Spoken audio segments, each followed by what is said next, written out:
Hey guys, tonight we slip into the raw, wind-bitten life of a medieval shepherd. Imagine this: your bed is a heap of straw that smells faintly of sheep grease. The roof above leaks when it rains, and your alarm clock is the bleeding chorus outside your door. You pull your cloak tighter against the chill, and the stars above you are fading into that grayish pre-dawn sky. It's cold enough that your breath looks like a ghost trying to escape.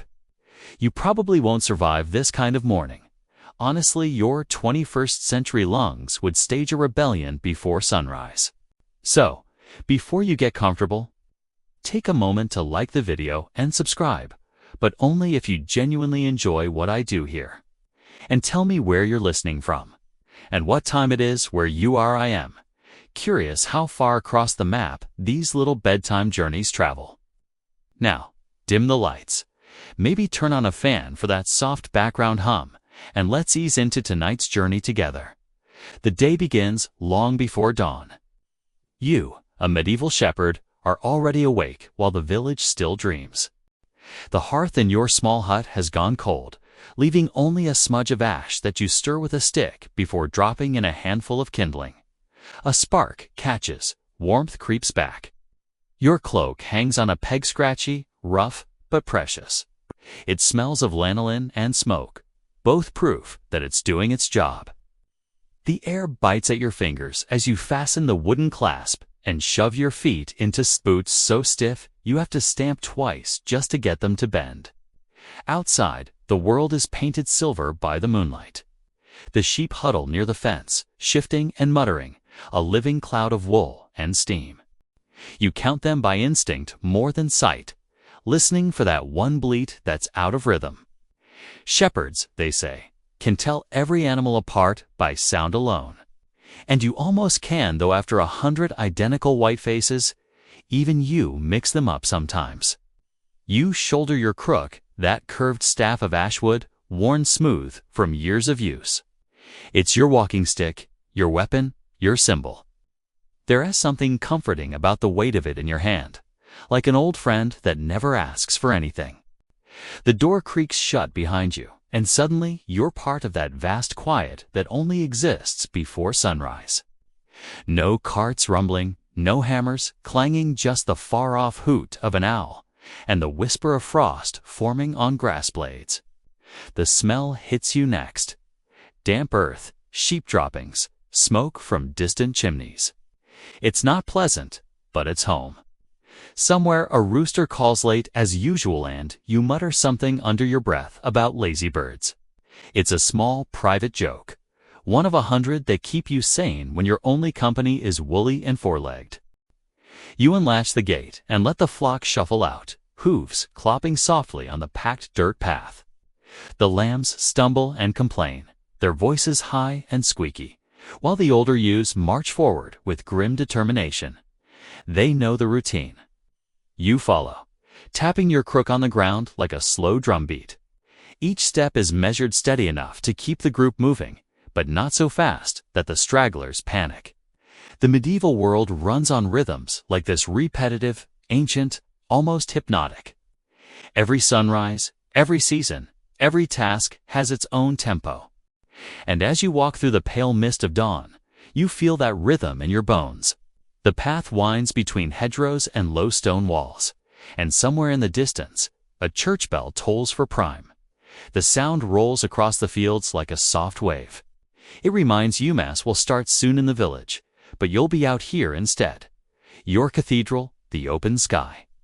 Historians still argue whether shepherds were seen as holy figures or suspicious loners. On one hand, the Bible praises shepherds as humble caretakers, David, Moses, the shepherds who first heard of Christ's birth. On the other, medieval folk tales love to paint them as tricksters, thieves, or simpletons. Maybe the truth lies somewhere in between, good-hearted but rough, faithful but prone to mischief. You, at least, are a bit of both. As the first hint of sunlight spills over the hills, you stop to eat your breakfast, yesterday's bread. A wedge of hard cheese and a sip of watered ale from a leather flask. You chew slowly, staring out at the horizon. There's something holy about this moment. the fields glistening with dew. The breath of your flock rising like incense, the faint warmth of dawn brushing your face. You could almost forget the aching back, the endless chores, the fact that you'll earn less this year than the Lord's cook spends on spices.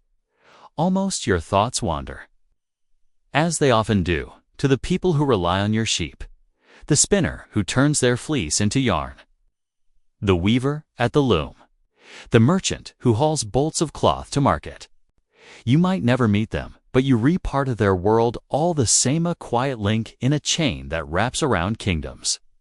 It's funny to think that a knight's fine tunic, a monk's robe, even a king's cloak, might start right here in your muddy pasture. Still, there's not much glamour in it. You glance down at your tunic, patched twice, maybe 3 times. The fabric's so thin that the wind cuts through it like a knife. Your hands are cracked, nails rimmed with dirt, but you shrugged. There's no point caring too much about appearances when the nearest mirror is a puddle. The sheep don't judge you, at least. They just need feeding, guarding, shearing, and the occasional stern talking to. You whistle, a low tune your father taught you, and the dog, your real partner in this job, bounds up beside you. He's a wiry thing, all energy and loyalty, with ears that twitch at every sound. His name might be something like Bran or Toby, or maybe just dog records.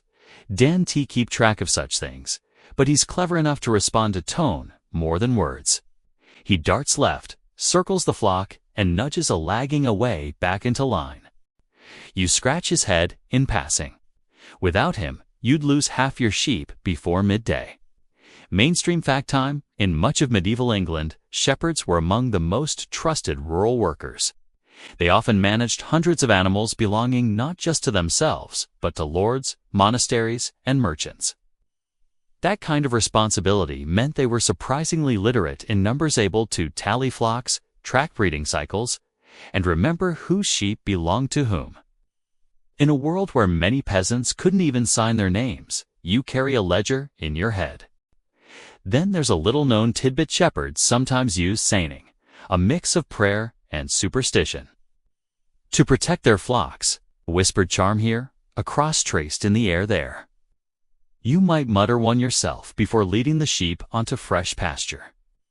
Something like, St. Blaise, guard the wool; St. Cuthbert, guard the soul. It's part habit, part hope. You reach the edge of the meadow as the sun clears the horizon. The light is golden now, soft but growing stronger.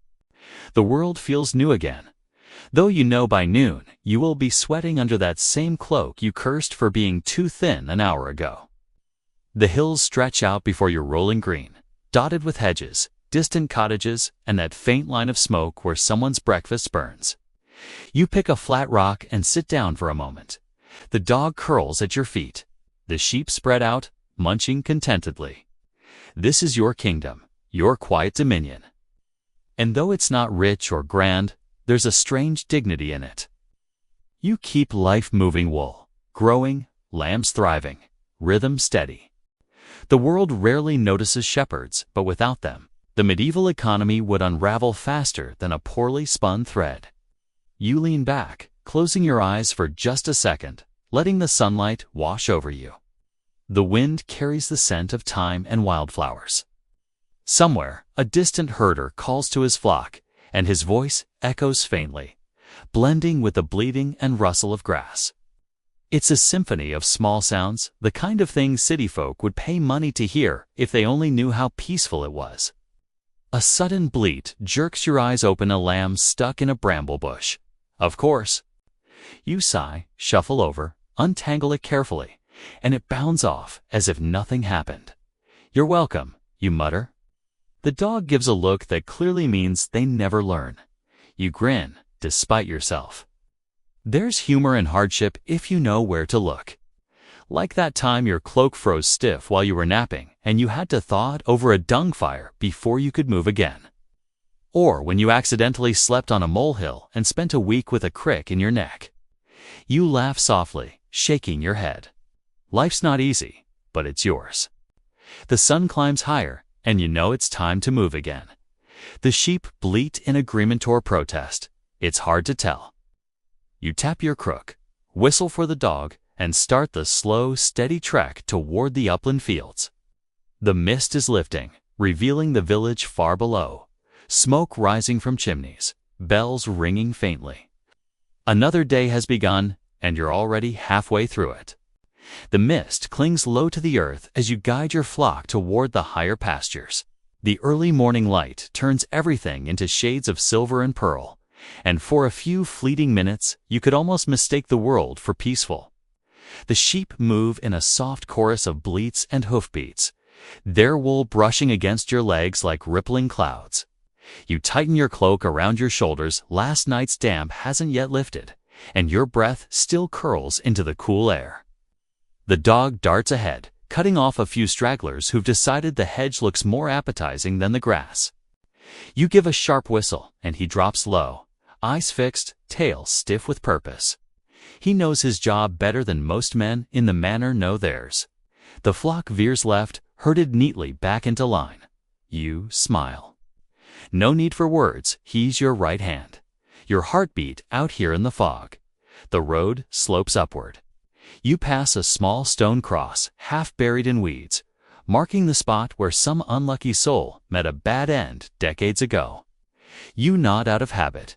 Shepherds are superstitious people, after all. That tiny gesture, a nod, a muttered prayer, as a hedge against the unknown. Historians still argue whether such shrines were meant to ward off evil or simply honor the dead. But to you, it's just a quiet insurance policy. Ahead, the meadow opens into a wide plateau, the mist thinning as sunlight pierces through in slow golden beams. The grass sparkles with dew, and spiderwebs stretch between wildflowers, trembling like strings of pearls. The beauty of it catches you off guard. You've seen it 1,000 times, but it never really gets old. You settle the flock and find your favorite spot, of flat stone overlooking the valley. From here, you can see everything. The village roofs like little brown squares, the crooked church spire, the faint line of the river glinting in the distance. Smoke curls lazily from the smithy, and the air carries the faintest trace of burning charcoal. You lean on your crook and let out a breath that fogs the air again, though the sun is rising fast. A neighboring shepherd waves from a nearby hill, his cloak flapping in the wind like a flag of friendship. You return the wave, though you know you probably won't talk until midday. Shepherds don't waste words before breakfast. But when you do meet, the talk will flow like ale about the weather. The manor's new tithe, the rumor that a sheep thief's been prowling near the woods. You grin at that. Every season brings its stories, and half of them are nonsense. Last year, there was the ghost wolf that supposedly stalked the marsh turned out to be old Tom's missing dog with a patch of white fur. Another time, someone swore they'd seen fairies weaving flowers into a ewe's wool. That one you still secretly half believe, though you'd never admit it.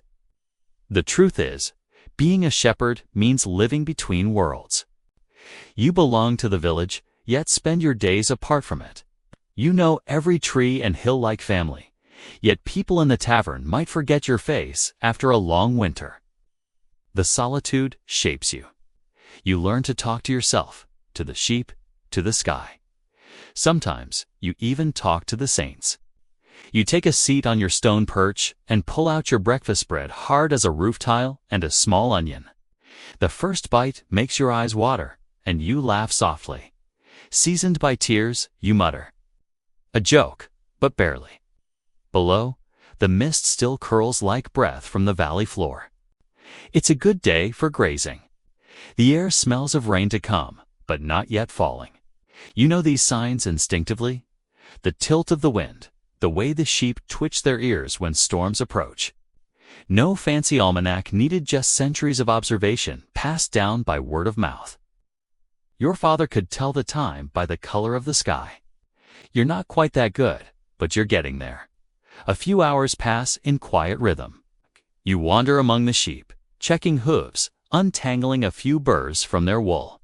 Your hands move automatically, the way a musician's fingers find the next note without thinking. And maybe this is a kind of music your life scored in repetition, harmony, patience, At mid-morning, the sun has burned through most of the mist and the hills glow green and alive. You spot two other shepherds coming up the path, their flocks grazing close together. The three of you nod in greeting, then drift into conversation as naturally as birds aligning mid-air. "Rain by night," one says, squinting at the horizon. "Not before supper," says the other, shaking his head. You chuckle. "I'll wager my cloak it rains before vespers." That earns a laugh. We'll see whose sheep smell wetter. The banter continues, easy and timeless. You talk about the miller's new apprentice, about the monk who fell asleep mid-sermon last Sunday, about the Lord's reeve who's been measuring fields suspiciously often. Taxes again, someone mutters darkly. You all groan in agreement? Here's a mainstream fact. Shepherds often work together under the Lord's or monastery's ownership, grazing vast communal flocks that fed the booming wool trade of medieval Europe. England, in particular, was famous for it. Some say the entire wealth of the kingdom rested on the backs of sheep and, by extension, on yours. Yet somehow, you still sleep in a hut with holes in the roof. Life's funny that way. A cloud passes and the air cools again. The talk drifts toward stories, old legends told by grandfathers beside smoky hearths. One man swears he saw St. Dunstan appear on the hill to bless his flock. Another tells of a shepherdess dog that barked at nothing until a hidden thief was found buried under hay. You listen, amused but not entirely skeptical. After all, the line between myth and memory blurs easily out here. Your quirky tidbit for the day. Some shepherds carried tiny paternoster beads carved from bone or wood, not just for prayer, but as counting tools. Each bead marked a dozen sheep. You sometimes do the same, sliding your thumb along them as you whisper numbers, more habit than devotion. Lose track of the flock, and you might as well lose your wage. By midday, the sun is high and strong. The grass is drier now, crisp underfoot. You stretch out on your back, hat pulled low over your eyes. The dog lies beside you, his breath steady. A few sheep wander close, sniffing at your cloak. One decides your boot looks edible, and you give it a lazy shove. The rhythm of the fields is hypnotic, buzzing bees, distant crows, the soft, tearing sound of sheep grazing. You think about the world beyond your hill. Pilgrims walking dusty roads to shrines. Merchants hauling bales of wool to London. Knights sharpening swords for wars you'll never see. Sometimes you wish you could follow them just to know what lies beyond that faint blue line where the sky meets the land. But then you remember, someone has to stay behind and watch the sheep. And besides, out there you might miss the silence.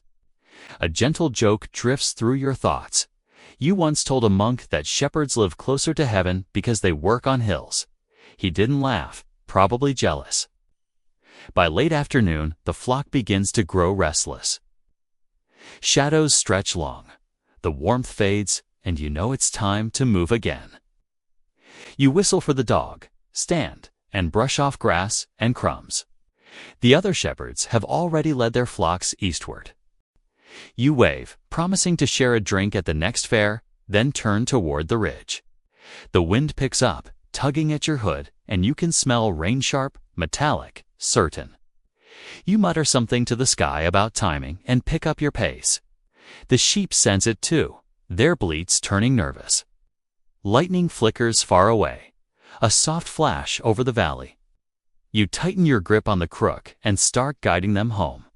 The path is slick underfoot by the time the first drops fall, big, cold, deliberate.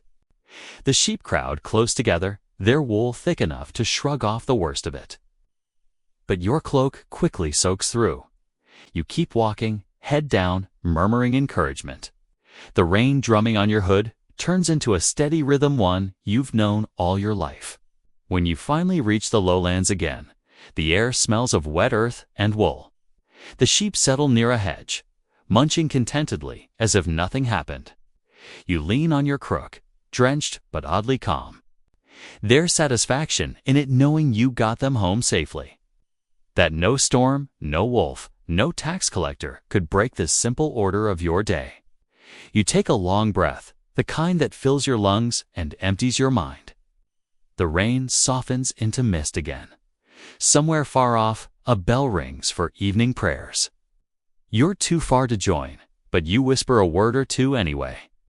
The sky bruises into twilight purple and gray. Smoke from the village chimneys rises once more. You'll follow soon, driving the sheep toward their pen, maybe stopping to trade a joke or a loaf of bread with a neighbor.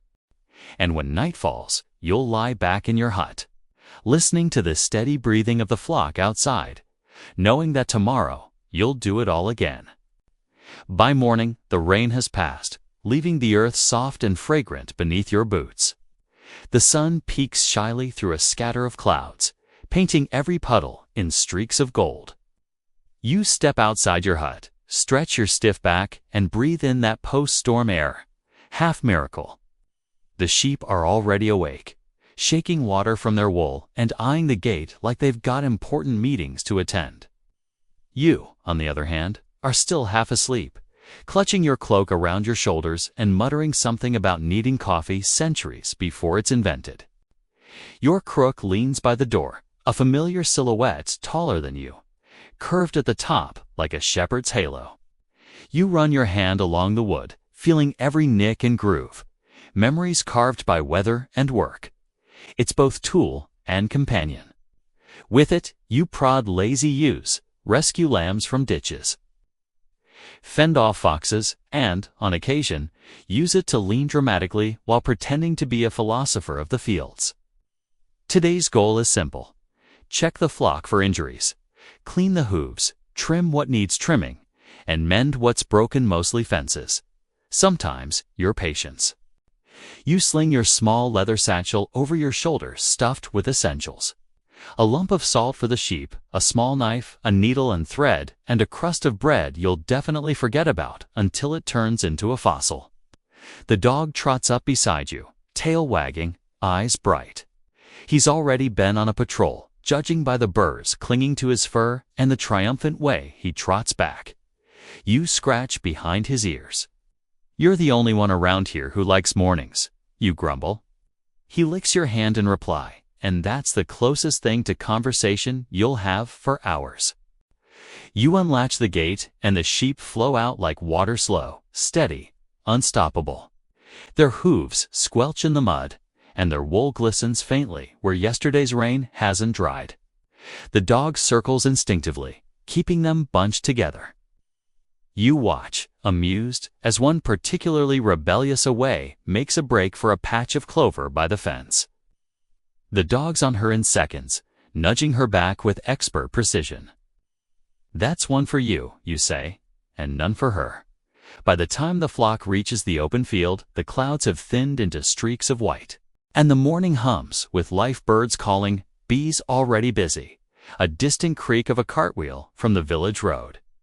You find a dry patch of grass and settle down to inspect your tools. The crook, check. The small knife, check. The shears rusty, but sharp enough. They've been passed down from your father, and likely from his father before him, a lineage of blades that have seen more sheep than you can count. Shepherding might look lazy from afar, but it's a craft, one that demands both patience and knowledge. You know how to spot rot in a hoof before it festers, how to tell by a ewe's stance whether she's carrying twins, and how to shear without drawing blood. Well, most of the time. The trick, as the old-timers say, is to move slower than the sheep expect. A mainstream historical fact for you. Medieval shepherds often crafted their own tools from local materials, crooks from ash or hazelwood, knives forged by the village smith, and cloaks woven from the very wool they tended. Those cloaks were miracles of practicality, lanolin, rich and water-resistant. They could double as blankets, pillows, or even makeshift tents when storms rolled in. Your cloak might be heavy as sin when wet, but you'd sooner lose your boots than part with it. You pulled the cloak tighter around you now, feeling its coarse comfort, smelling faint traces of smoke, and sheep fat. It's armor in its own rustic way. You can almost imagine knights on the next ridge over, polishing their shining steel, and you chuckle. Armor for battle, armor for rain, you whisper. Different wars, same discomfort. As the sun climbs, you crouch near the flock, running your fingers through the wool of a young lamb. It's soft, oily, alive with warmth.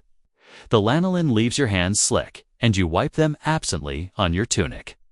You lift each hoof, checking for cuts, pebbles, or rot. The dog watches closely, as if taking notes. You wonder if he thinks you're grooming them for beauty or survival. Maybe both. Halfway through, your stomach growls. You reach into your satchel and find that ancient piece of bread, now hard enough to qualify as masonry. Still, waste not. You gnaw at it, grimacing, and mutter, gourmet, somewhere. A modern chef would call this rustic texture. You take a sip of ale from your flask warm and sour, but it chases the dryness away. In the distance, another shepherd's whistle echoes faintly. You answer with your own, a long, rising note. It's a kind of Morse code of the field's part greeting, part warning, part still alive. Thanks for asking. The sound fades and peace returns. You glance over the pasture, admiring your small world. The fence you mended last week still holds. The stream nearby gurgles contentedly, swollen but clear. A few wildflowers have survived the trampling hooves. You feel a quiet pride settle in your chest. The life of a shepherd doesn't make for songs or statues, but it keeps the world clothed, the mills spinning, and the markets busy. That's enough. Then again, not everything about shepherding is so noble. You remember the time a traveling peddler tried to sell you holy relics guaranteed to keep wolves away. Splinters supposedly from St. Blaise's staff. You bought it for half a penny, tied it to your crook, and promptly got chased by a dog the next morning. So much for saintly protection. The peddler's probably still laughing somewhere. That's your quirky tidbit of the day. Medieval shepherds were notorious collectors of charms and trinket bits of bone. Feathers, carved saints. Some tied bells to their sheep, believing the sound scared off evil spirits. Others carried tiny pouches filled with herbs, like rue and thyme, thought to repel curses. You keep one yourself, though you'd never admit it's for luck. You tell people it's just to keep the fleas away. Around midday, the air grows warmer. You take a break beneath an old oak tree whose roots twist like the fingers of giants. The flock grazes lazily. The dog sprawls at your feet, and you let yourself drift into half-sleep. The hum of insects and the steady rhythm of chewing fill your ears. Somewhere far off, a church bell rings for sext, the middle of the day, a gentle reminder that time moves even when you barely notice. Historians still argue whether shepherds followed the church hours strictly or merely used them as vague markers. Some say the truly pious paused to pray. Others claim they just nodded to the sound and went back to work. You whisper a brief prayer, not to the saints, but to the weather. Keep it dry, keep it mild, you say, and I'll light a candle next time I'm near the chapel. The day stretches onward. Few lambs wander too far, and you whistle them back. The sun hits its peak, turning everything hazy with heat. Your eyelids grow heavy again, but you resist napping now would mean losing a sheep to mischief. Instead, you hum. A tune passed down through shepherds, wordless and old. It's meant to soothe both flock and herder, a kind of lullaby to the land itself. You start to notice the little things again, the shimmer of gnats over puddles, the distant flutter of a hawk's shadow, the way light dances through the tall grass. There's poetry in repetition. You'd never admit it aloud, but tending sheep teaches you a kind of patience city folk can't imagine. Every hour feels the same, yet every hour is slightly different, like waves on the same shore. They're the miller's kids, sent by their mother to bring you food. Ma'am says you'll forget to eat again, the girl announces proudly. Inside the basket are fresh bread, a small wedge of cheese, and miracle of miracles, a bit of honey. You thank them with a grin and hand over a lamb's wool tuft in exchange, telling them it's a piece of the clouds. They giggle and run off down the hill. You savor the gift, spreading the honey thick on the bread. It tastes like sunlight trapped in sweetness. The cheese crumbles between your fingers, sharp and comforting. For a moment, you feel like royalty of Shepherd King feasting on his throne of grass. By the time you finish, the shadows have lengthened. The sheep drift closer together, their bellies full, their bleats softer now. The air cools again, and the wind carries a faint scent of rain from the north. You rise, stretch, and call the flock together. The dog takes position, eager as ever. As you begin this slow track home, you glance down at your crook once more. Its curve gleams faintly in the fading light, a simple stick, yet the symbol of everything you are: power, patience, protection. You tap it twice on the ground, a quiet promise to return tomorrow and do it all again. The village lights flicker below, tiny sparks against the encroaching dark. You follow the familiar trail, each step sinking softly into damp earth. The sheep follow without complaint, their hooves whispering against the path. Behind you, the sky deepens to a velvet blue scattered with early stars. And for a moment, you think, maybe this is what freedom really feels like, not the absence of duty, but the peace of belonging to something ancient and steady.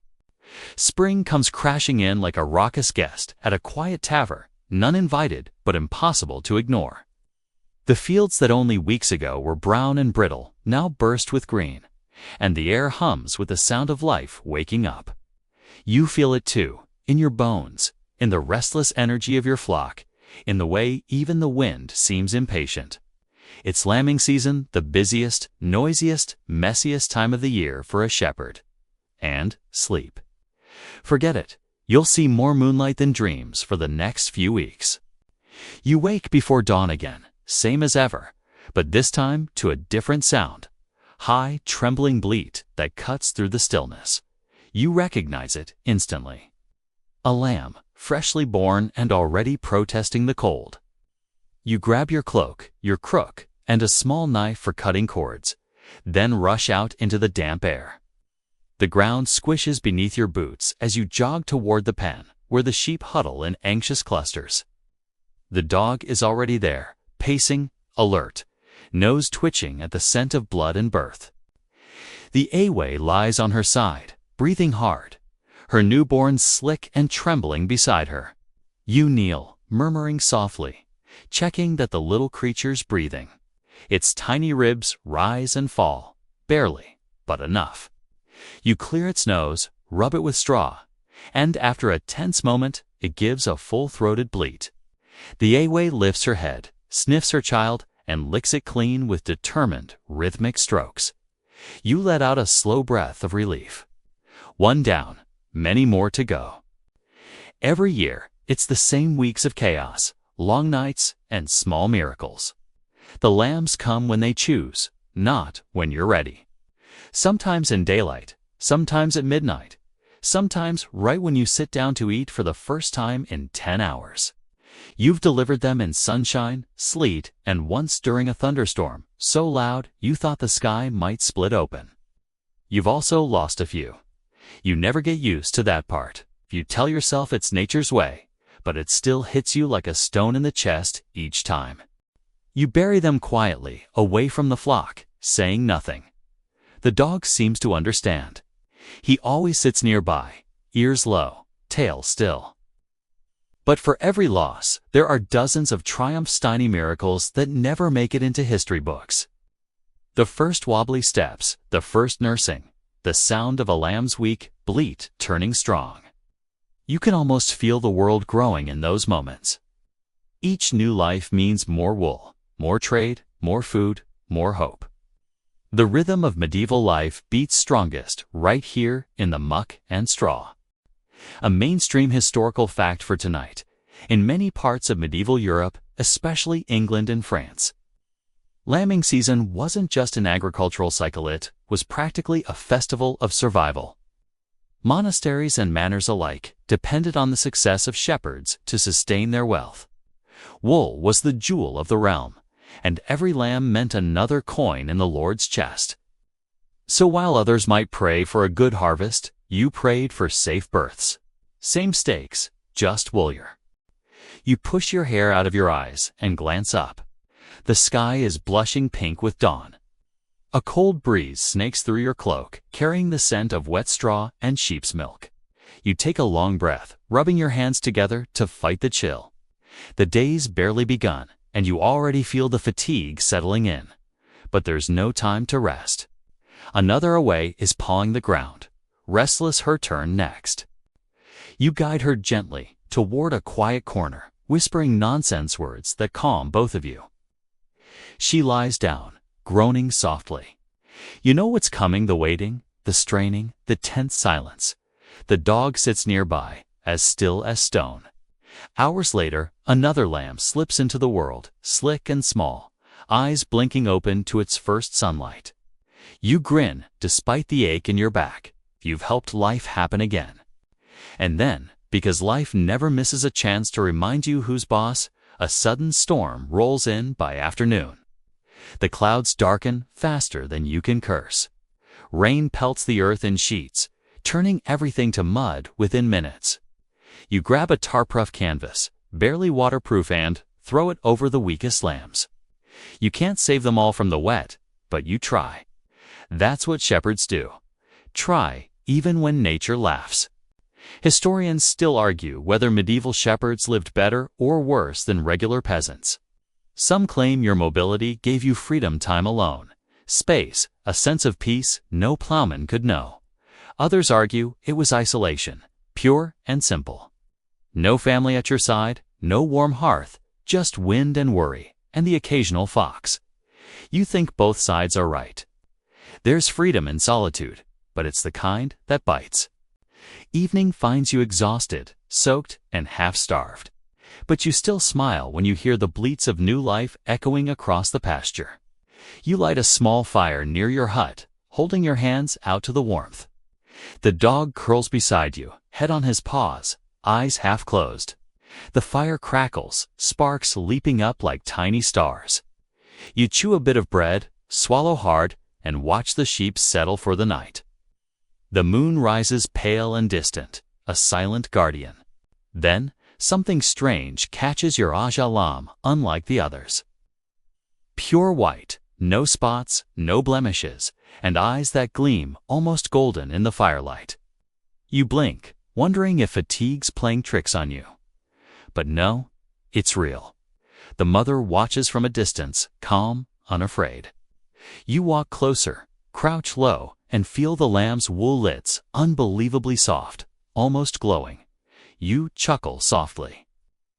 A saint's pet, you whisper. By morning, the whole village is talking about it. A lamb born under a storm, white as snow, untouched by mud.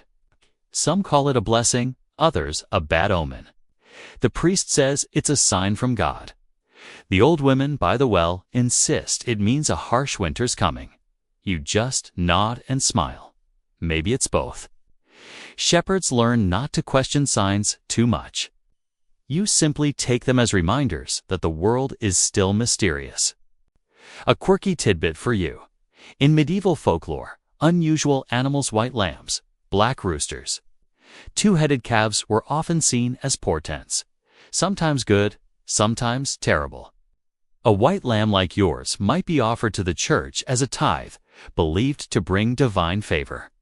You're half tempted to keep it hidden, though. A little bit of mystery belongs to you, too. The days blur together. You eat when you can, sleep when you must, and lose track of time entirely. Your cloak smells permanently of straw and milk. Your hands are cracked, your arms sore, your eyes ringed with exhaustion. Yet when you see the lambs bounding across the meadow, tails twitching, hearts light, you forget the fatigue. You grin like an idiot, watching them chase the dog in circles. At dusk, you walk the edge of the field, counting every sheep by feel, not number. The sky burns orange, then fades to indigo. You lean on your crook, back aching, and gaze at the flock, hundreds of lives depending on your vigilance. It's a strange kind of power, humble yet fast. You don't rule them with fear or command. You guide them with rhythm, presence, patience. Maybe that's what leadership really is. A soft bleat calls from behind. It's the white lamb again, trotting toward you, nosing your boot. You crouch, scratching behind its ears. Well, you murmur, you made it through your first storm. Not bad for a creature who started in the mud. You pause, looking up at the stars peeking through the dusk. Not bad for either of us. The dog whines, as if to remind you it's time to rest. You whistle softly, gather the flock toward their pen, and shut the gate. The last light fades, replaced by moonshine glimmering on wet grass. The night hums with quiet the kind that fills your head like a lullaby. You sink onto your stool by the dying fire, pull the cloak tight, and let the warmth seep into your bones.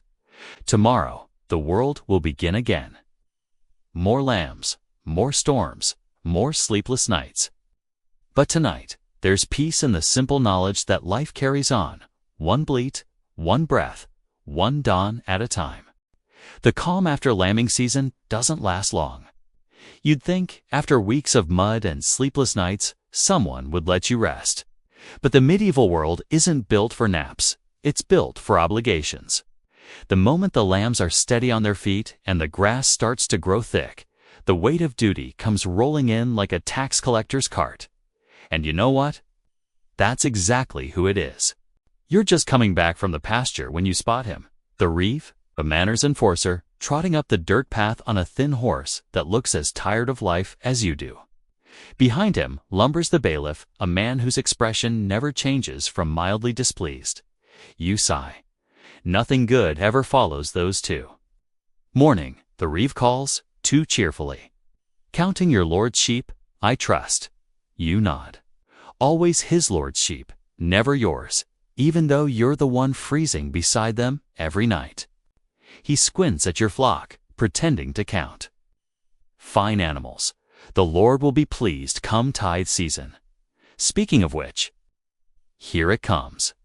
The talk of dues grain, wool, lambs, and sometimes even your own labor all owed because of the land you graze on. You listen with half an ear while he drones on about obligations. It's always the same speech every year. Mainstream historical fact here. In much of medieval Europe, especially England and France, shepherds were often tenant herders. That meant you didn't own the land or the flock, you worked it under obligation to a lord or monastery, paying tithes to the church and taxes to the manor. Sometimes you were paid in coin, but more often in food, clothing, or a tiny patch of your own grazing ground. Freedom. It's a nice word, but it rarely applied. You nod politely through the reeve's lecture. When he's finally done, you hand over the required portion, some wool, a lamb, and a few coins so small they barely jingle. The bailiff scowls, probably disappointed you didn't try to cheat. You're too tired for rebellion. Once they leave, you flop onto a rock and let out a long sigh. Tithes, taxes, and trouble, you mutter. All part of the shepherd's diet. The dog yawns beside you, as if agreeing. You glance up at the church tower in the distance, its bell tolling faintly across the valley. That sound always stirs mixed feelings in you. Comfort, maybe, but also resentment. The church demands its tenth, same as the Lord. The difference is, the Lord's men might beat you for being late. The church will just damn you instead. Both outcomes hurt in their own way. Still, you've got to admire the system. Everyone above you eats because you're down here with the sheep. The wool you shear will be traded across the channel, turned into fine cloth worn by people who wouldn't last an hour in your boots. Sometimes you imagine a noble pulling at his velvet cloak, complaining that it's itchy while you're out here trying to stay alive through a hailstorm. There's humor in that, dark, but satisfying. You think about sneaking a bit more wool for yourself, maybe spinning it into a tunic for next winter. Everyone does it. The trick is not to get caught. The Lord's men check the weights during shearing, but a clever shepherd knows 100 little ways to hide what's his. A few tufts here, A secret bag that writs the medieval version of creative accounting. Historians still argue whether shepherds were truly free. Some records show them traveling between estates, hired seasonally, with enough autonomy to pick their employers. Others depict them as bound by feudal obligationists, essentially serfs with better scenery. You feel somewhere in between. Free enough to wander, trapped enough to never own what your hands create. That night, as you eat your supper, a crust of barley bread, a wedge of cheese, you look at the stars and think about the balance of the world. Sheep follow you. You follow the seasons. And somewhere above, unseen men count coins that depend on the wool those sheep wear. It's a ladder you'll never climb, but you've learned not to mind. A soft bleat pulls you back to earth. One of the lambs has gotten tangled in a patch of thorn bush. You sigh, finish your bite, and shuffle over to free it. You're lucky, you murmur. No reeves or taxes for you, just grass and sunshine. The lamb blinks at you, unimpressed. You chuckle. Fair point. I guess you pay in your own way. Days pass like ripples in a stream. You mend fences, check hooves, and spin rough wool by the fire in the evenings. The dog dozes beside you, and sometimes a neighbor drops by to trade gossip. The talk is always the same: prices, weather, rumors. One evening, a young herder from the next village mentions a strange thing. A priest who's begun collecting miracle lambs for display, claiming their wool cures ailments. You snort into your ale. Sounds like a good way to get rich off superstition, but later, you wonder? Maybe that white lamb of yours could fetch a blessing or two. A quirky tidbit from history. In some regions, especially during the 13th and 14th centuries, it wasn't uncommon for the church to claim ownership of animals born under unusual conditions, calling them gifts of providence. Monks in certain abbeys even sold wool spun from such holy flocks at premium prices. Imagine that's a divine side hustle. You consider taking your own miracle lamb to the chapel, if only for goodwill. But when you picture the priest's smirk, you decide otherwise. Better to let the lamb live quietly than end up behind stained glass. By midsummer, the hills are gold with heat. The sheep wander lazily, and you spend your afternoons under an oak, carving little patterns into your staff. You hum an old ballad your mother used to sing, a tale of a shepherd who outsmarted a lord by swapping sheep and goats in the night. A folk hero, you whisper? Or just someone tired of being poor? A cloud of dust rises in the distance, rider again. But this time, it's not the reeve. It's the Lord's steward, dressed in faded blue, carrying a scroll. He dismounts with a sigh, sweat dripping from his brow. The manor, he says, requires wool count confirmation. We're short of last year's totals. You blink. Short. Not possible. Unless the ledger man counted the lambs wrong or someone's been skimming. You feel your stomach tighten. The steward isn't accusing you yet, but his tone carries that unspoken warning. If something's missing, someone will pay. You spend the next hours proving your innocence, recounting the flock, showing your marked tags, even opening your stores. Every fleece accounted for. The steward finally nods, satisfied but annoyed, and leaves with a grumble. You watch him disappear down the trail, heart still pounding. The dog looks up at you, head tilted. I know, you say. Almost lost more than wool today. You toss him a crust of bread as a thank you for his silent company. He catches it mid-air with a snap. That night, as the stars blink into being, you think again about freedom. Maybe true freedom isn't about owning the flock or dodging taxes. Maybe it's about moments like this, sitting under the open sky, the sheep asleep, the world quiet. No reeve, no steward, no bell tolling from the manor. Just you, your dog, and a peace no noble can buy. Still, a small voice nags at you. You could leave, it says. Take a few sheep, vanish over the ridge, live wild. You laugh at the thought. 'Tis a foolish dream. The king's forest laws would hang you for poaching before the first frost. Yet sometimes, when the wind shifts, carrying the scent of faraway rain, that dream feels like a real place waiting beyond the next hill. As the fire dwindles, you wrap your cloak tight and listen to the sheep breathing in rhythm, a lullaby of soft rustles.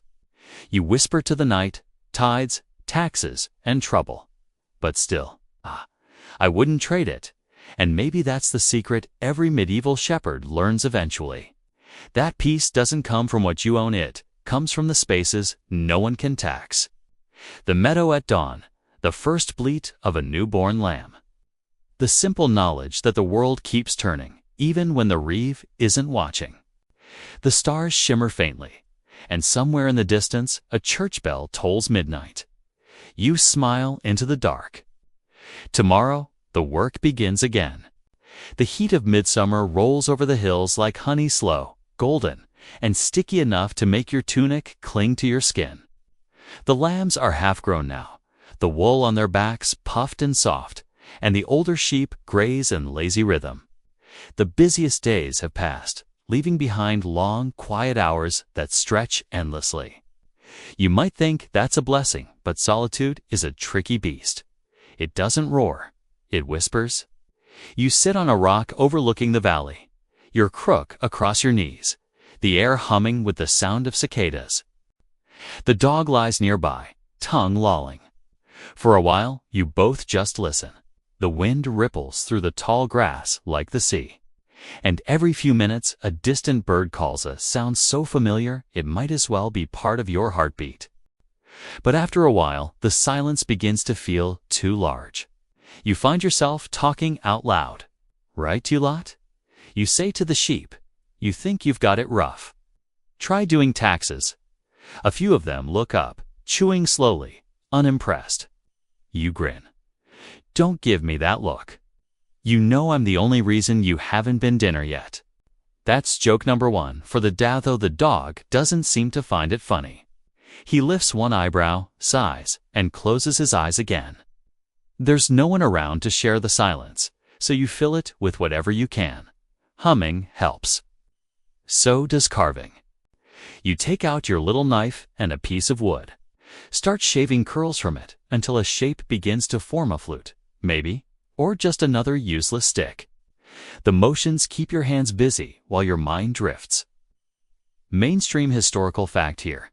Medieval shepherds were known for their music. They played simple flutes, made from bone or wood, and sang long ballads that echoed across the hills. Many of the folk songs we still know today, like Greensleeves and The Sheep, Under the Willow Tree, likely began as shepherds' tunes. The fields were their stage, the sheep their patient audience. You raise the rough flute to your lips and blow. The first sound is awful, a squeak that makes even the dog flinch. All right, you say. Work in progress. You try again, this time gentler. A note emerges, pure and trembling, floating out over the meadow. Then another and another, until the tune starts to take shape. Something slow, wistful. Something that feels like dusk in sound form. When you finish, the valley is still. You almost imagine the air holding its breath to listen. The sheep go on chewing, of course, but you feel lighter somehow, as if the melody scraped the dust off your soul. You remember old tales of shepherds charming their flocks with music, leading them home by tune alone. Historians still argue whether that ever truly worked, or if it's just poetic nonsense passed down by romantic poets. You like to believe it's real. Some nights, when the sky is silver with stars, you swear the sheep do move in rhythm with your song. Maybe that's magic, or maybe it's just coincidence, but really, what's the difference? The days settle into an easy rhythm. Sunrise, graze, rest, watch, repeat. You grow so used to the sounds of nature that any human noise feels strange in intrusion. Sometimes a traveler crosses the hills, a peddler or pilgrim, and you exchange a few words before they vanish down the path. Other times, another shepherd wanders over from a neighboring flock. The two of you sit under a tree, passing a flask of ale and swapping stories. One tells you about a sheep that gave birth to twins, one black, one white, and how the priest declared it a sign of divine balance. Another shares a rumor about a wolf that walks on two legs, wearing a monk's robe. You both laugh, half believing it. Wouldn't be the strangest thing I've seen, you say? A quirky tidbit for you. Shepherd folklore is full of odd creatures. In some parts of medieval Britain, people believed in black dogs haunting lonely hillsides. Spirits of lost souls who followed shepherds home at night. Others spoke of fairies who wove gold threads into a lucky shepherd's wool. There's even an old French tale about a sheep that turned into a beautiful maiden at dusk, though. Knowing how lonely shepherds get, that one might have been wishful thinking more than legend. As twilight settles, you build a small fire. The smell of smoke and lanolin fills the air, and you roast a bit of salted mutton on a stick ronic. Maybe, but food's food. You hum softly as the flames crackle, your voice echoing across the empty field. Sometimes you think you hear another voice, answer thin, distant, carried on the wind. You know it's probably just your imagination, but you play along anyway. Evening, you call softly. Fine night for a song, eh? The wind rustles the grass, and for a heartbeat, it feels like the hills themselves hum back. There's comfort in these quiet conversations with the land. You've learned to read it like a book. The way the grass bends tells you which way the wind will turn. The scent of the air warns of coming rain. You can tell when a fox is near by the tension in your flock, the twitch of ears, the ripple of unease that passes through the herd like a shiver. No scholar could teach this. It's knowledge born from dirt and patience. Sometimes, in the middle of the day, you lie on your back and stare at the clouds, wondering what it would be like to live any other way. You could have been a plowman, tied to furrows and soil. Or a miller, breathing dust all day. But then you look at the sky and the endless fields, and you know you wouldn't trade it. The hills are harsh, yes, but they're honest. By late afternoon, the air turns heavy with heat.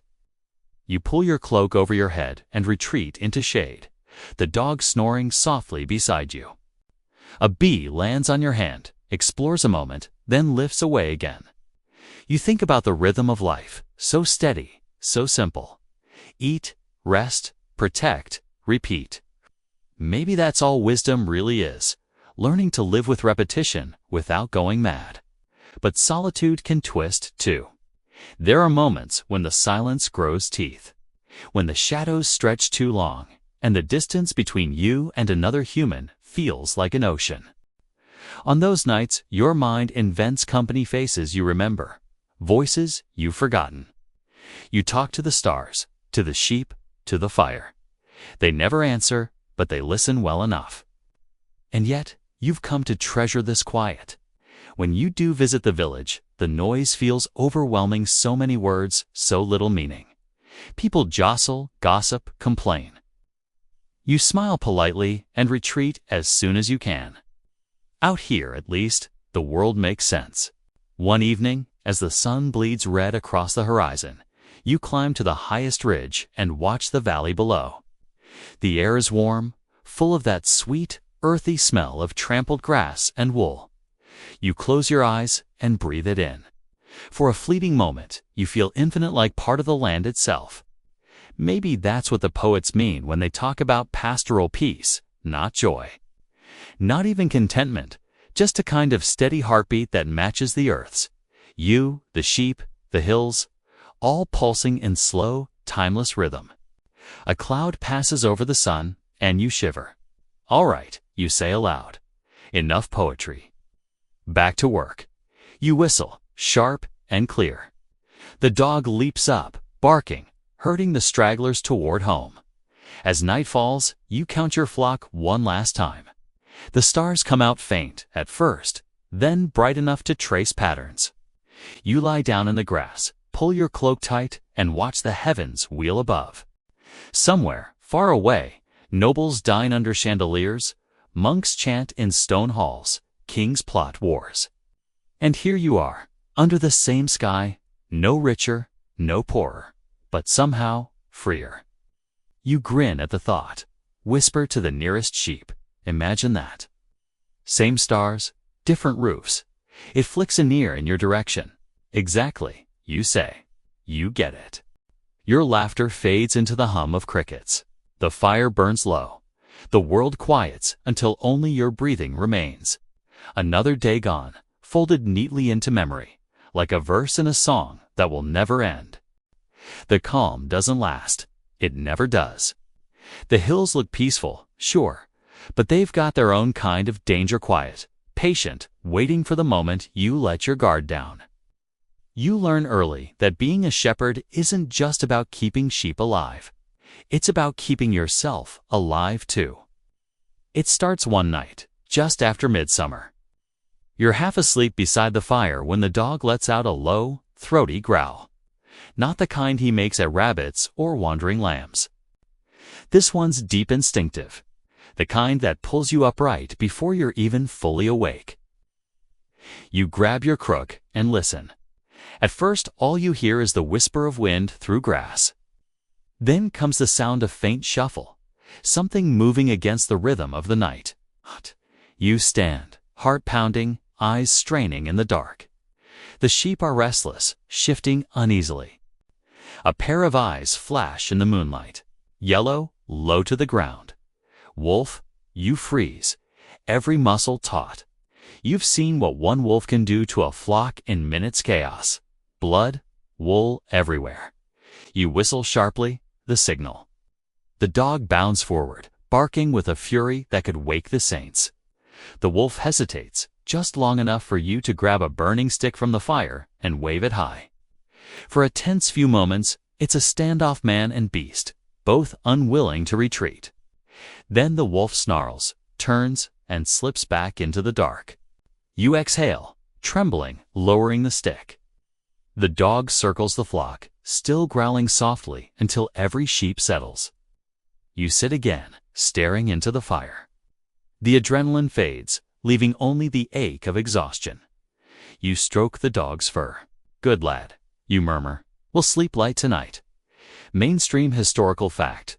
Wolves were a constant threat to medieval shepherds, especially in Europe before widespread deforestation drove them back. England's last wild wolves were likely hunted to extinction by the 15th century. But in your time, they're still very real. Lords even offered bounties for every wolf head brought in, a gruesome form of job security, you suppose? The next morning, you find tracks near the fence line, big ones. You kneel, tracing their shape with a fingertip. You came close, you whisper. Too close. You reinforce the fencing, add thorn branches, and keep the dog near all day. But the feeling lingers, that awareness that the wild doesn't fear you. It only waits. The days stretch long and hot again, the nights tense and watchful. You start reading the landscape differently, not just where the best grass grows, but where danger hides. You learn to read the wind, smell the change in the air. When the breeze carries that metallic tang of animal musk, you know something's prowling nearby. You whistle once, low, and the dog stiffens. Ready?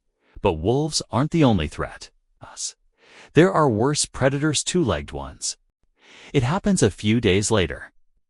You're leading the flock through a narrow pass when you spot movement at the ridge. Not a wolf this time meant. 3 of them. Ragged, lean, with the kind of look that means trouble. Bandits, you freeze, your heart dropping straight to your boots. They start down the slope, casual, like they've done this before. Nice sheep, one calls out. His voice is light, mocking. Bet they'd fetch a fine price at market. You force a smile, gripping your crook tighter. Aye, maybe. But they belong to the Lord. Touch one, and he'll have your heads. The tallest of them snorts.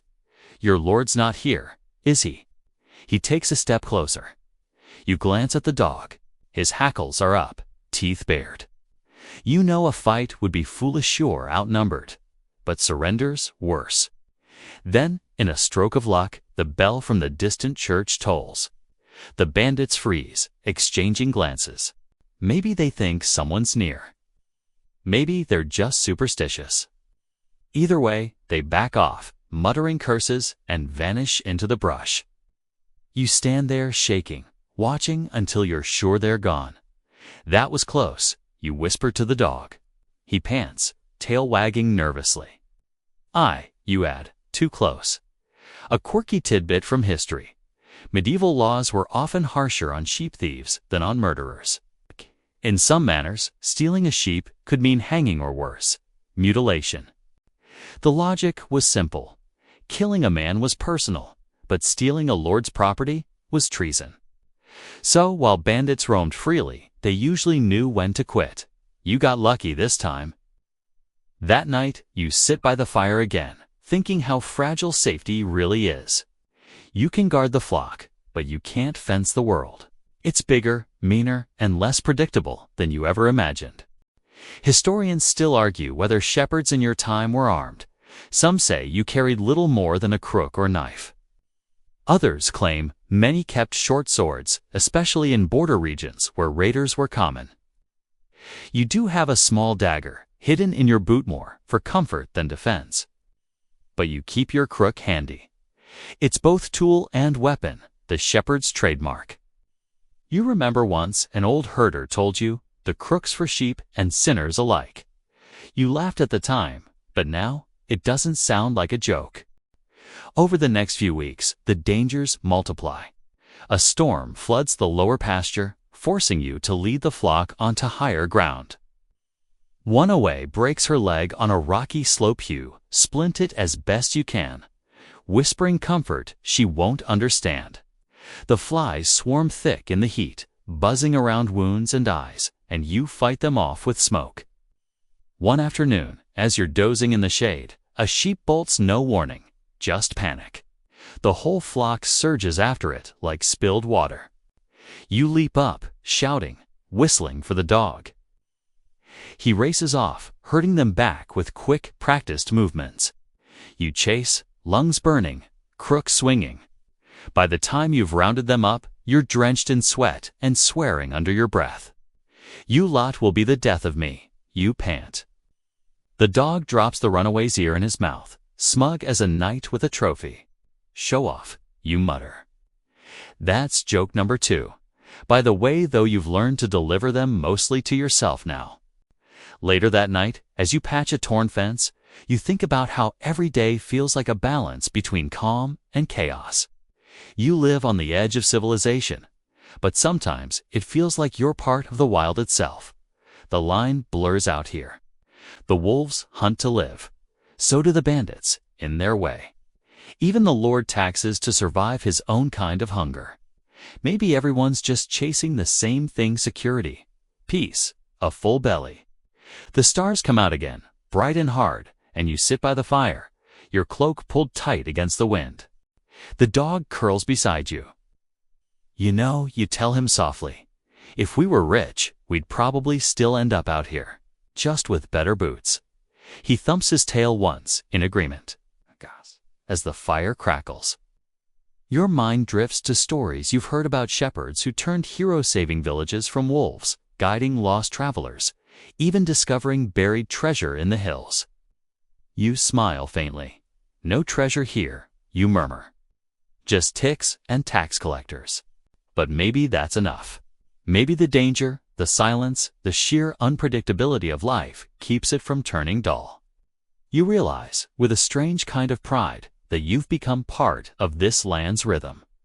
You know its dangers, its moods, its language. The hills may be rough, but they've taught you how to survive, and that's a skill no lord can buy. As the night deepens, you hear another sound, a distant howl, long and lonely. The dog stirs, but doesn't rise. You stare into the darkness, then toss another log onto the fire. The flames leap higher, pushing back the shadows. "Not tonight," you whisper.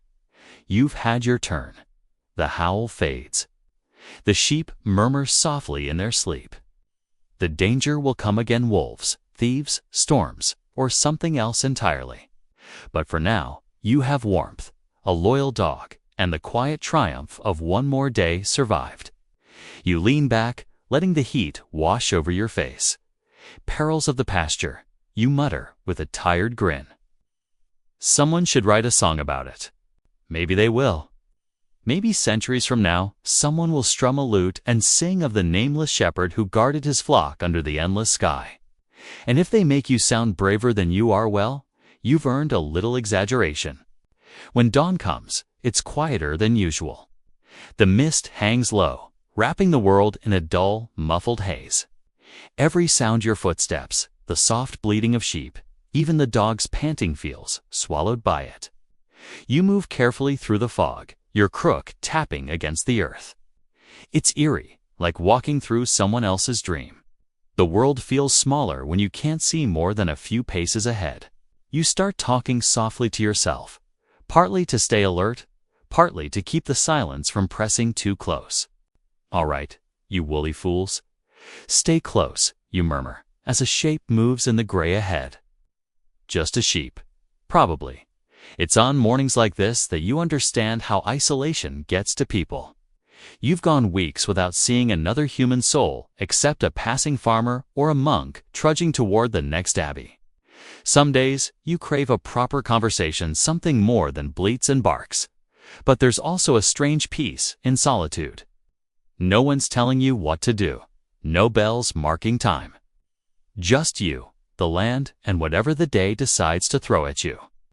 Still, your mind starts to wander. You hum a tune you picked up at the last market fair, something about a miller's daughter and a jug of ale. The melody drifts through the mist like a ghost. The dog gives you a side of his version of judgment. What? You chuckle. It's catchy. That's your first joke of the morning. You try to keep one ready, even when no one's listening. It keeps you from feeling like the hills are swallowing you whole. When the sun finally burns through the fog, you spot movement along the distant ridge. Not wolves this time. People. A small group trudging up the path toward the pasture, 2 monks and a boy leading a donkey. You recognize them from before the brothers from the nearby abbey. They trade wool for cheese and candles. You wave, and they raise their hands in greeting. When they reach you, the older monk smiles. Peace be upon you, shepherd. How fares your flock? Still alive, you answer. Mostly, he chuckles. Better than most men can say. You share bread and watered ale while the monks rest their feet. They tell you about news from the valley, a new tax, a wandering minstrel singing about a saint who tamed wolves, and a rumor that the Lord's men caught a thief hiding among the shepherds. You listen, half interested, half dreading the last part. Some say he was just hungry, the younger monk adds quietly. Others say he took more than bread. You shrug. Hungry men do foolish things. The older monk nods. True, but justice doesn't always care why a man steals. It's one of those statements that sounds wise until you think too much about it. You finish your bread, watching the monks disappear down the slope. He donkey brays once before following. Then you're alone again, with only the soft sounds of chewing sheep and the hum of wind in the grass.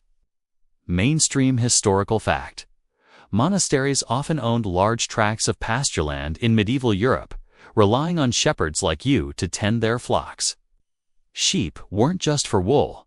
They were the backbone of an economy built on textiles, trade, and tithes. Many abbeys even brewed ale and made cheese from their herd's milk, turning simple shepherding into a quiet industry. You think about that sometimes, the way your work feeds so many lives beyond your own. Nobles wear your wool, priests light candles paid for by it, and traders cross seas because of it. You may live rough, but your labor's in everything from altar cloths to royal robes. Not bad for someone who sleeps on the ground. But pride doesn't fill an empty stomach. By midday, your provisions are low again. You wander toward a nearby cottage where a widow lives, a quiet woman who sells oatcakes and keeps a cow. She greets you at the door, hands dusty with flour. "Shepherd," she says warmly, "you've gone thin again." You grin. "You sound like my mother." Then listen for once. She scolds gently, handing you a bit of cheese. Eat before you faint on my doorstep. Her small kindnesses always hit deeper than you expect. You trade her a little wool, promise to bring more next time, and head back up the hill. The cheese is sharp and salty, perfect against the dull ache of hunger. A quirky tidbit from history. Some medieval shepherds were said to carry bits of garlic or wolf bone in their pouches for luck and protection. You've got neither, but you do have a strange pebble you found shaped almost like a sheep's head. You keep it in your pocket, rubbing it whenever things feel uncertain. Superstition? Maybe, but in a world full of wolves and hunger, you take comfort wherever you can find it. Afternoon stretches on, golden and slow. You lie on your back, hat pulled over your eyes, listening to the drone of bees. The dog snores beside you, twitching in a dream. You could almost believe the world's forgotten you exist. Maybe it has. You drift between waking and sleep, the kind where dreams slip in unnoticed. You see yourself walking a road that never ends, flanked by endless sheep. The sun never sets, and you never tire. It feels peaceful, eternal. Then you wake, startled, and realize you've been dreaming with your crook in your hands. You laugh softly. Can't even rest without working. Historians still argue whether shepherds were considered outcasts or simply independent workers. Some records describe them as untrustworthy wanderers-drunkards, thieves, or worse. Others suggest they were valued for their endurance and loyalty, the backbone of rural life. You know the truth lies somewhere in between. The villagers need you, but they don't quite trust you. You live apart, sleep apart, think apart. You're familiar, but not one of them. Evening brings a sudden chill. The wind shifts, cold from the north. Clouds roll in thick, bruised and heavy. You whistle for the dog and start herding the flock toward shelter. The sheep bunch close, uneasy. Lightning flashes over the ridge, followed by a low rumble. Move, move, move, you mutter, urging them along. The storm breaks fast. Rain lashes your face, stinging like grit. You can barely see the path ahead. The dog barks madly, circling the flock, trying to keep them together. The sound of thunder drowns everything. You stumble, soaked to the bone, crook slipping in the mud. One sheep bolts downhill, and you curse, chasing after it. By the time you reach the shelteran old stone wall and a half-collapsed shed, you're trembling from the cold. You cram inside, shaking water from your cloak. The sheep huddle tight, their body heat turning the air thick and damp. The dog presses against your leg, shivering. Well, you gasp, we're alive. Again, the storm rages for hours. You sit in the dark, listening to the wind tear at the world outside. Every crash of thunder feels like the sky splitting apart. The smell of wet wool, smoke, and earth fills your nose. You close your eyes and think of home if you can still call it that. When the rain finally stops, everything glistens. The moon slips through tattered clouds, pale and cold. The land smells clean, new, washed of dust and worry. You step outside, boots squelching in the mud, and watch the mist rise off the hills. You feel small, but not weak. Just part of something vast. The sheep bleat softly behind you. The dog sits at your side, both of you staring at the horizon like sentinels. There's beauty here, hidden under the grime and hardship. You think about how many generations before you stood in this same spot, seeing the same sky, feeling the same wind. They were forgotten, and one day you will be too, but for now, you exist. You matter. You've made it through another storm, another night, another test. You laugh quietly, breath misting in the cold. You probably won't survive this, you joke to yourself again, echoing that first night you took this job. But somehow, you always do. The dog wags his tail, a silent agreement. You reach down, scratching behind his ear. Maybe that's our secret, you murmur. We just keep going. The sheep shuffle, nibbling at the wet grass, and the world feels calm again. Tomorrow will bring more challenges: wolves, taxes, hunger, but that's tomorrow's burden. For now, you have the soft chorus of sheep, the smell of wet earth, and the quiet company of a loyal friend. You pull your cloak tighter, settle against the wall, and watch as the stars slowly reclaim the sky. The days grow shorter, and the first hints of autumn creep over the hills, painting the grass in muted golds and browns. The air smells crisp, a little smoky from distant hearths.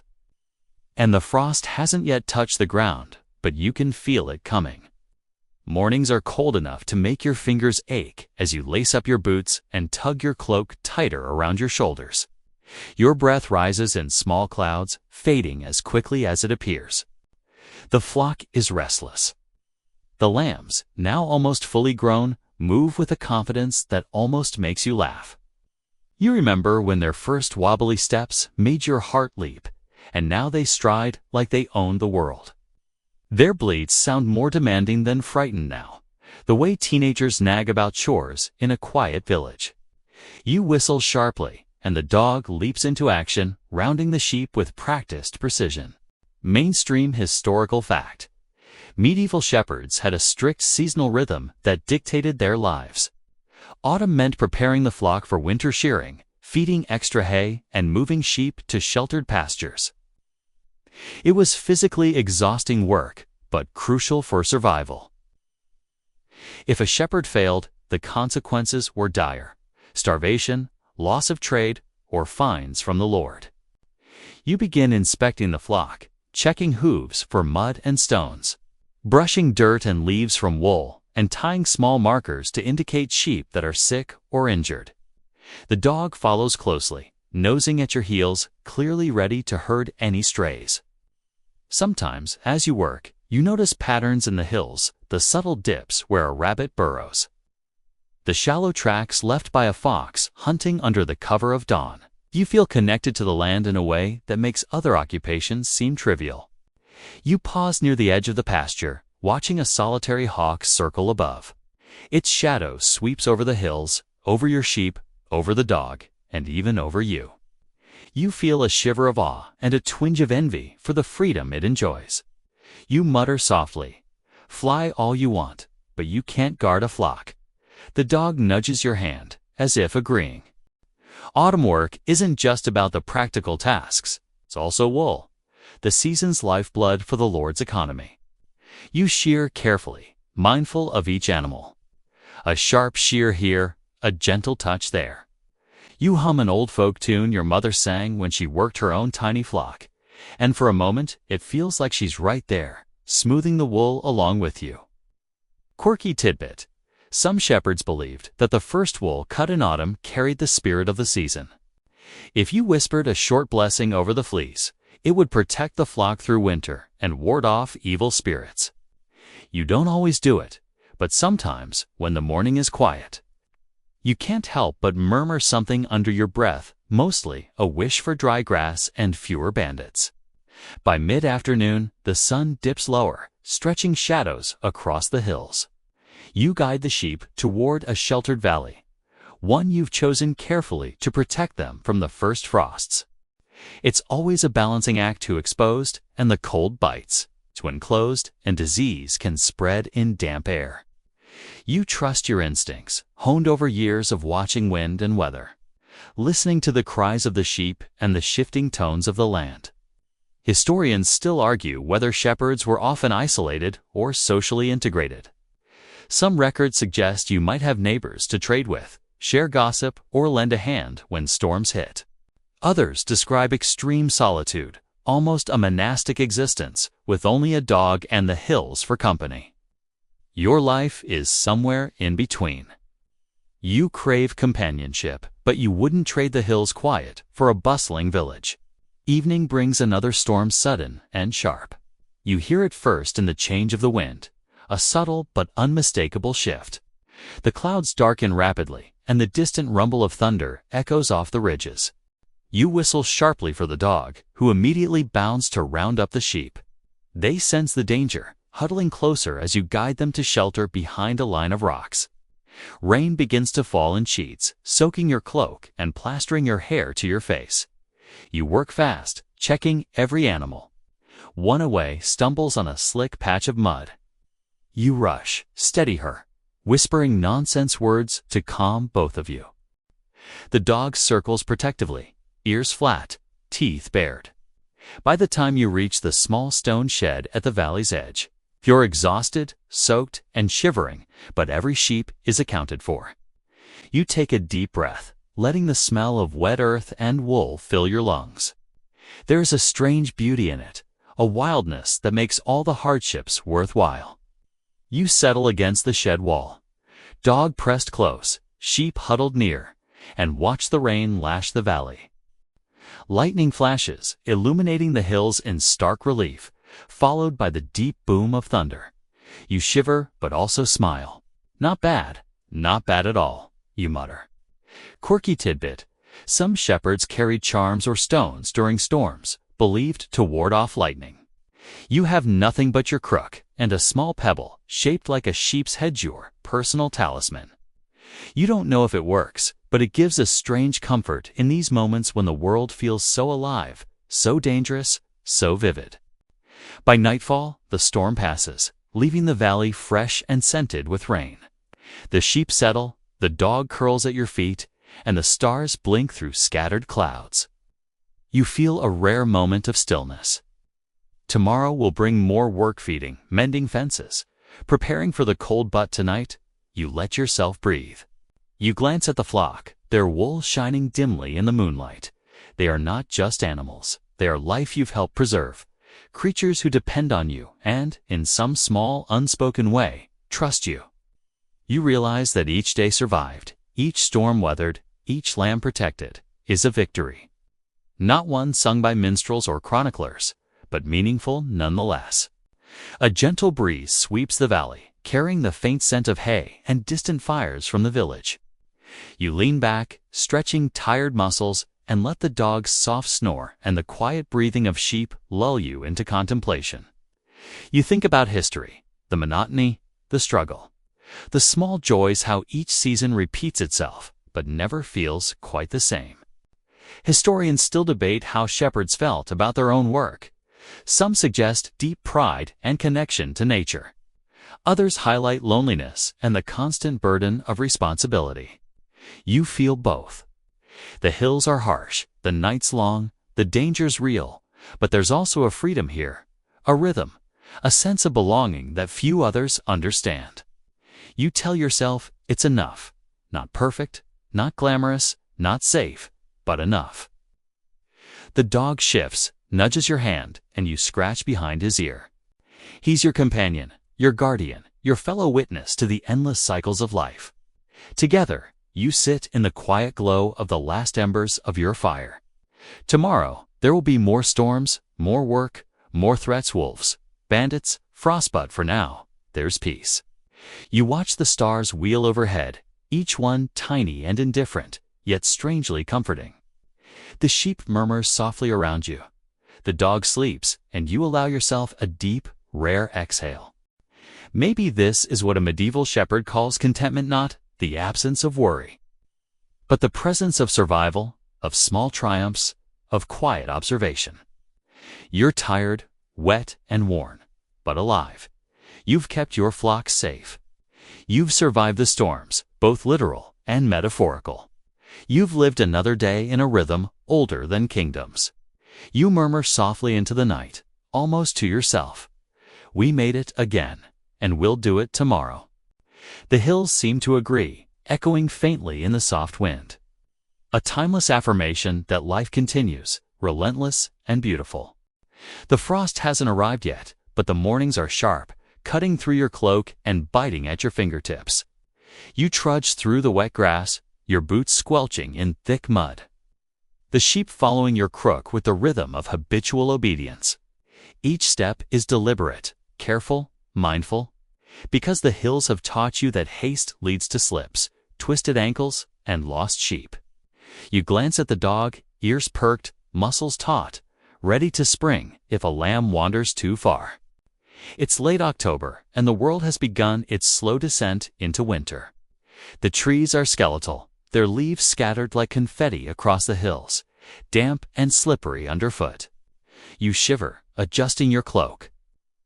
The wind whips through the valley with a sharpness that almost seems personal. You've learned to respect it, fools. Ignore the wind, and they pay dearly.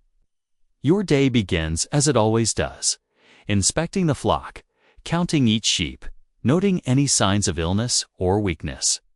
There are always stragglers, always a few stubborn animals that want to wander off the path, testing your patience. You whistle, the familiar signal that sets both dog and sheep in motion, herding them back with practiced ease. Mainstream historical fact. In medieval Europe, shepherds faced heightened risks during winter. Snow and ice could trap flocks, disease spread more easily in confined pens, and the cold sapped the energy of both animals and humans. Survival required skill, foresight, and an intimate knowledge of the land. By mid-morning, you begin gathering the last bundles of hay for the flock. The abbey's monks had been kind enough to leave extra for winter, but it's still heavy work. You drag each bale across the mud, stacking them neatly in the shelter. The dog helps in his own way, nudging stray pieces into place or standing guard while you lift. Occasionally, he gives you a look that suggests, with subtle disapproval, that you're not working efficiently enough. You laugh softly and keep moving. A quirky tidbit. Some shepherds believe that hay harvested on certain days carried different fortunes. Collected on the right day, and the flock would be healthy, the lambs robust, and the sheep's wool dense and warm.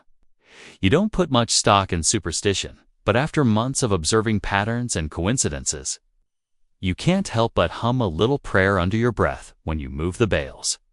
As the day stretches on, the valley becomes alive with the muted sounds of autumn, the wind whispering through dead leaves, the distant crow of a raven, the soft thump of hooves on mud. Your mind drifts while your hands work, thinking about the passing of time, the rhythm of seasons, and the quiet dignity in the life you lead. You could live elsewhere, with fewer hardships. But there's a strange beauty in the simplicity, the raw connection to the land. Historians still argue whether medieval shepherds enjoyed their solitude or suffered from it. Records hint at loneliness, but also at profound creativity: songs, poems, and stories that arose from long hours in the hills. You hum a tune you've composed over the past months, a soft melody inspired by foggy mornings, lamb's bleats, and the loyalty of a dog who never complains. Afternoon brings a sudden shift in the weather. Clouds gather swiftly, dark and heavy, carrying the promise of snow. The first flakes are tiny, almost imperceptible, dancing lazily in the wind before melting on your cloak. You pause, look up, and feel a thrill of awe. Winter is coming, relentless and unyielding, but there's a strange beauty in the first hint of it. You whistle for the flock, guiding them closer to the shelter. The dog takes up position beside you, low and alert. Wolves, bandits, or just the randomness of nature, anything could strike. You can't afford to underestimate the world, even as you admire it.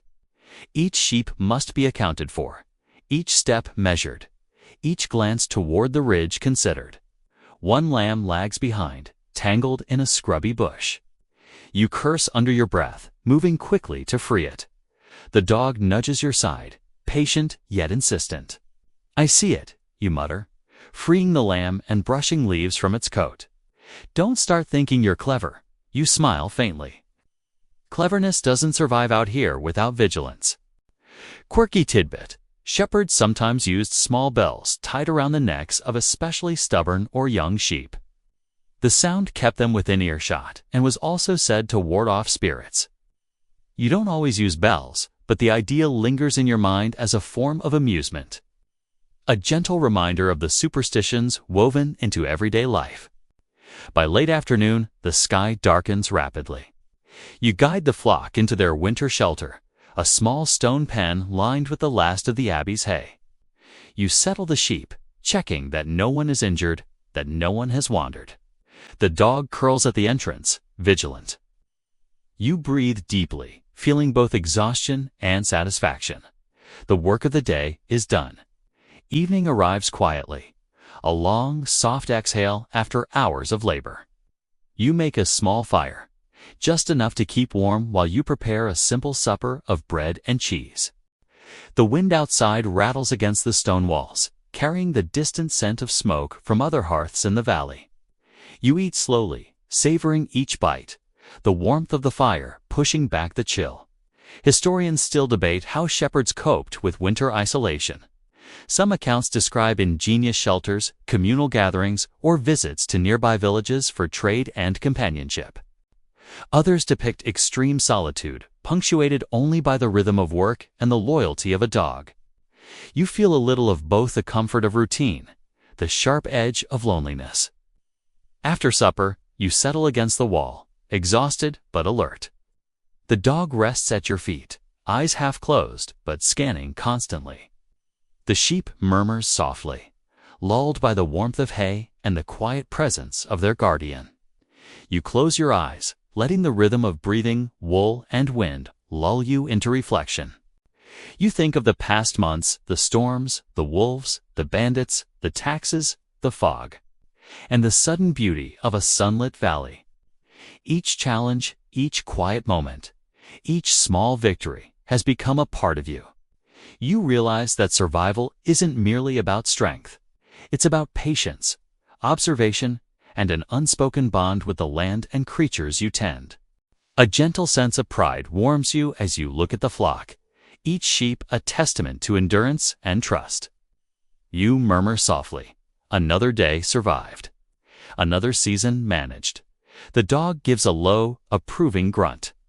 You smile, feeling the slow pulse of contentment that comes from knowing you've done your duty. No one else can do it for you. The night deepens, frost brushing the edges of the stone shelter. The fire dwindles to embers. The sheep settled, the dog finally resting. You wrap your cloak tight, letting the warmth of small victories and the loyalty of your companion carry you through the cold. The stars peek through the clear night sky, distant and eternal, reminding you of the world beyond the hills, yet tethering you to this place, to this life. In this quiet, reflective moment, you understand the strange magic of being a medieval shepherd. Not wealth, not fame, not comfort, but the knowledge that, despite every hardship, every danger, every long day, you endure. You watch the embers glow, the sheep breathing softly, the dog dreaming at your feet, and you let yourself sink into a rare, peaceful stillness. You murmur into the night, almost like a whisper for the hills themselves. Tomorrow, we start again. And we'll survive, as always. The wind carries your words softly across the valley, mingling with the rustle of the grass, the distant call of an owl, the faint echo of a world that continues beyond your hills. And in that quiet, you feel whole. The past, the present, and the fragile promise of the future intertwine. The frost may come, the snow may fall, the wolves may howl, but for now, you rest, knowing that you, your dog, and your flock have survived another day in the timeless rhythm of the hills.